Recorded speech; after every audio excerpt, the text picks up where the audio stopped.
이솝우화 중에요, 고양이 목에 방울 달기라는 이야기 혹시 아십니까? 네, 잘 알죠, 우리 친구들. 이제 한 집에, 어느 집에 고양이 한 마리가 왔는데 이게 너무 사나운 고양이인 거예요. 그러니까 생쥐들이 너무너무 힘들고 맨날 도망다니느라 지치니까 안 되겠다 싶어서 회의를 이뤘죠. 어떤 회의를 합니까? 어떻게 하면 고양이를 우리가 피해서 살 수 있을까? 그때 한 쥐가 이런 얘기를 해요. 고양이 목에 방울을 답시다. 방울 소리가 들리면 얼른 도망치자고요. 다들 좋은 생각이라며 막 박수를 치기 시작합니다. 좋아, 좋아, 우리가 하자. 근데 그때였어요. 저쪽에 가만히 있던 나이 많은 늙은 생쥐가 이렇게 말하는 거예요. 그러면 누가 고양이 목에 방울을 달지? 그 말을 들은 생쥐들은 모두 서로 먹금먹금 쳐다보다가 뒷걸음질 치고 말았다라는 이야기죠. 여러분, 이 이야기가 주는 교훈이 어떤 건지 아십니까? 다 아시죠? 아무리 좋은 일이라도 실행에 옮기지 않으면 아무것도 되지 않는다는 거죠. 저는 이 이야기를 읽으면서 우리의 신앙생활도 이와 비슷하다는 생각을 해봅니다. 기도를 열심히 해야 되는 것도 알고요, 또 하나님의 말씀을 가까이 대해서 읽는 것도, 묵상하는 것도 너무 중요한 거 압니다. 예배를 열심히 나오는 것도 우리가 알고 있어요. 그러나 막상 그것을 실천으로 옮기기까지는 쉽지 않다는 겁니다. 여러분, 생쥐들이 고양이 목에 방울을 달지 못해서 그 뒤에 어떻게 됐을까요? 아마 이전처럼 똑같이 고양이가 언제 올까 하면서 긴장하며 근심하며 살아갔겠죠. 우리도 똑같지 않겠습니까? 머리로만 아는 것에서 우리의 신앙이 그친다면 우리는 어제나 오늘이나 똑같은 신앙생활을 할 수밖에 없습니다. 우리의 영적인 수준을 점점 도약하기 위해서 우리는 결단이 필요합니다. 이런 면에서 볼 때 오늘 본문에서 아주 중요한 영적 모델 한 사람을 발견하게 되죠. 바로 아리마대 부자 요셉입니다. 마태, 마가, 누가, 요한, 이게 바로 사복음서라고 하는데요, 이 마태와 마가, 누가와 요한이 동시에 쓰고 있던 인물이 바로 이 아리마대 요셉입니다. 그에 대한 설명이 마가복음 15장 43절에 이렇게 나와 있는데요, 제가 읽어드릴게요. 아리마대 사람 요셉이 와서 당돌이 빌라도에게 들어가 예수의 시체를 달라 하니 이 사람은 존경받는 공회원이요 하나님의 나라를 기다리는 자라. 그는 존경받는 공회원이었답니다. 그럼 공회원이 뭘까요? 회원하니까 조기축구 회원 이런 거 생각하시는 분 계십니까? 그런 거 아니죠. 예수님 당시에는요, 사내들인 공회라는 회의가 있었습니다.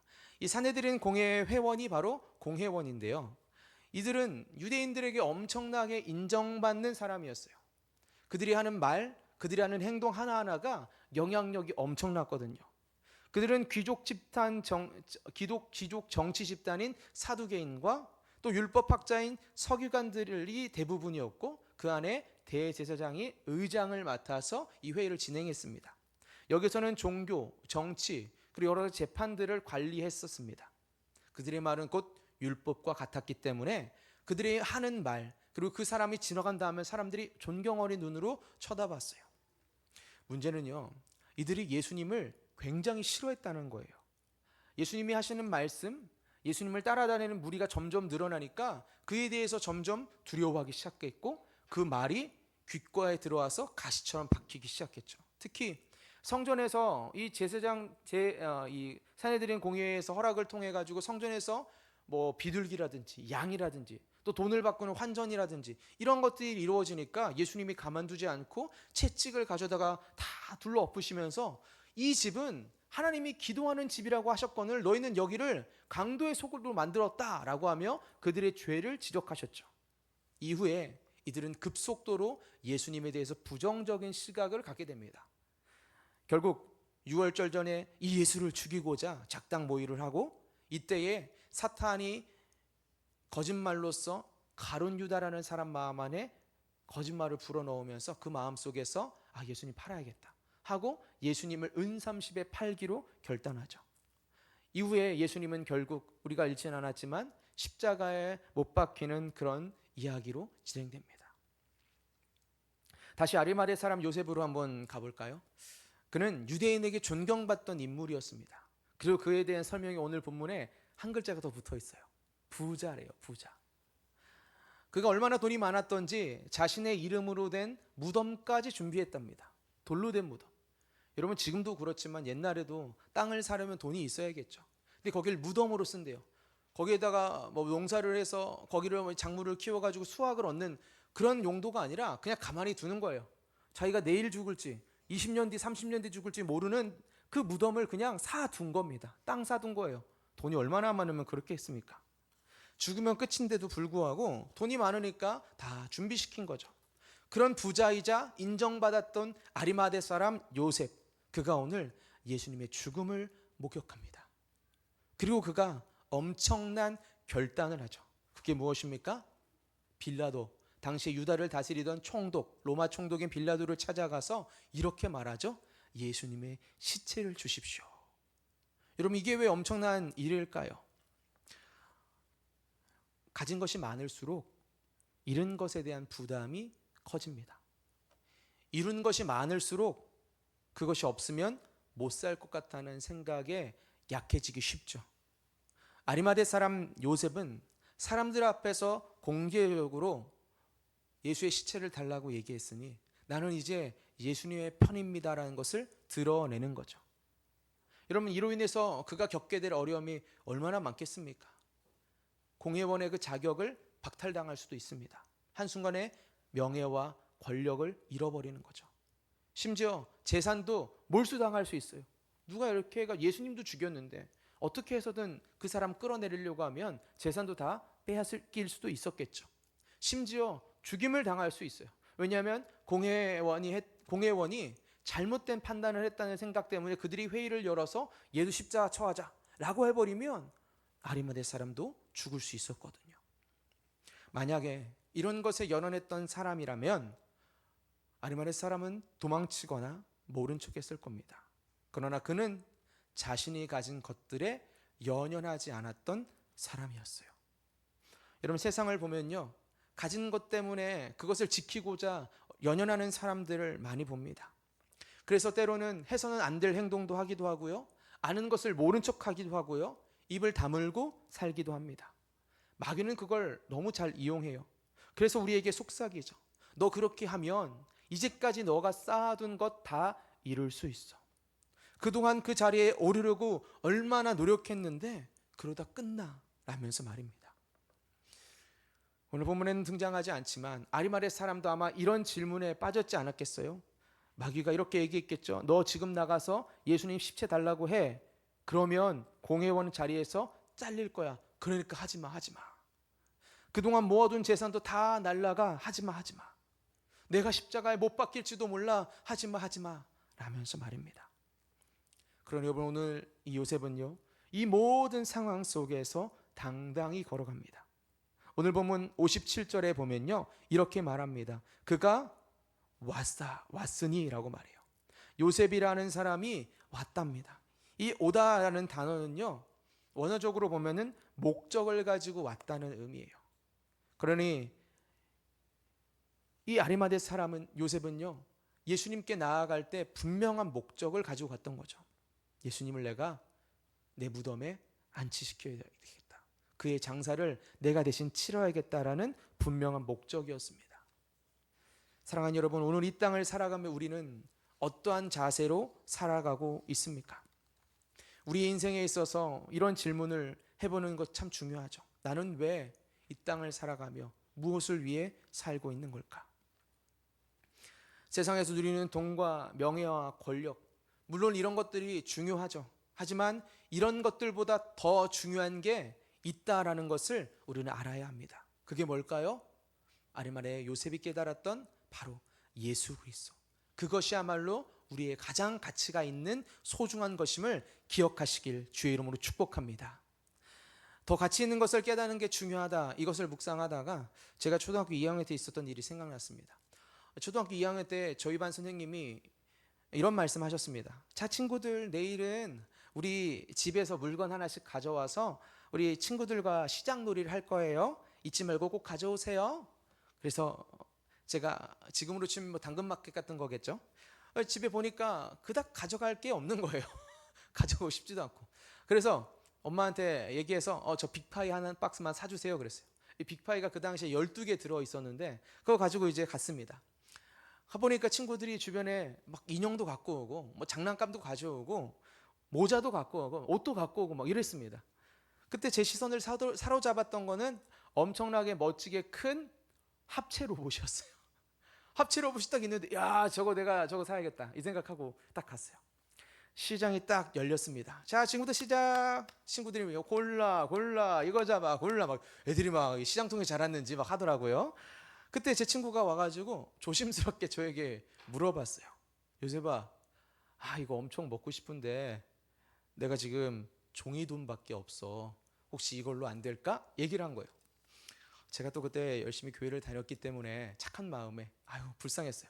알았어. 그럼 내가 너 종이돈 주면은 이거 하나 줄게 하고 종이돈 100원과 빅파이 하나를 바꿨습니다. 문제는 그때부터였어요. 그 친구가 이거를 소리 내면서 맛있게 먹기 시작하니까 물어보는 이거 어디서 났어? 이저 요셉이한테 가서 샀어. 얼마야?